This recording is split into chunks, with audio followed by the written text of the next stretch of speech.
भारतीय film industry की खूबसूरत अदाकारा करीना कपूर को साथ ही इंडस्ट्री के अदाकार की अहलिया ने थप्पड़ छड़ दिया।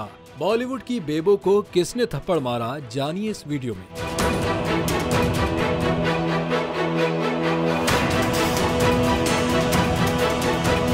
बॉलीवुड में मशहूर ज़माना अदाकाराओं के दरमियान लड़ाई झगड़े और तनाज़ात के किस्से मशहूर हैं, जिसमें बात सिर्फ लफ्जी जंग तक महदूद नहीं बल्कि हाथापाई तक भी पहुंची। बॉबी देओल की अहलिया तानिया देओल और सुपरस्टार करीना कपूर के दरमियान 2001 की फिल्म अजनबी के सेट पर एक ऐसा ही वाकया पेश आया। बॉबी देओल, अक्षय कुमार और करीना कपूर की इस फिल्म का बिपाशा बासु भी हिस्सा थी। करीना ने अपने डिजाइनर को बिपाशा के कपड़े बनाने से रोक दिया, जिस पर बॉबी की अहलिया तानिया ने बिपाशा की मदद करने का सोचा।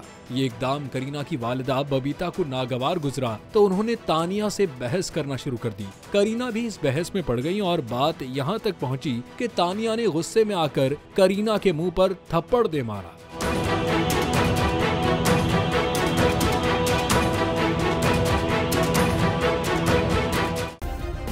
सब्सक्राइब करें और बेल दबाएं ताकि कोई खबर रह न जाए।